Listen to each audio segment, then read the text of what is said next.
Why was Abraham's faith accounted to him for righteousness? Well, it tells us very clearly, because he believed God, because he had faith. The scripture tells us the only thing that pleases God is faith, right? And it always compares, faith to Abraham. Now, why did Abraham have such great faith?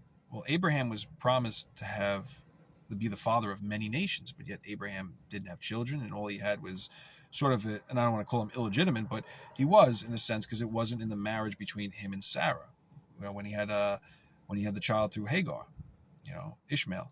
So how is Abraham accounted for righteousness through his faith? Because he believed God. Even at 100 years old, he still believed God and the promises. He didn't look at, say, well, it's getting to the end here, Lord. No. He never looked at it that way.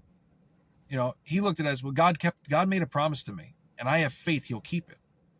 And this is the thing that we could take from Abraham, is to have faith like Abraham, that no matter what situation arises, no matter what happens in our life, no matter what's going on in the storm all the way around us, that Christ is there, and he made promises, and he's not a man that he should lie that he would break a promise.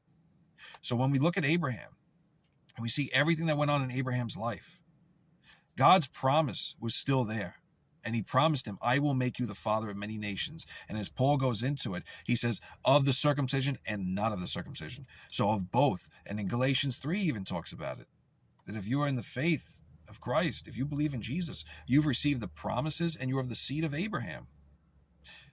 God's promises prevail. And the greatest promise that we have today is the promise of salvation. So let us not lose hope in our salvation. Let us trust in God firmly, steadfastly, that our faith is never shaken, that we follow and trust in him truly and wholly, and never falter.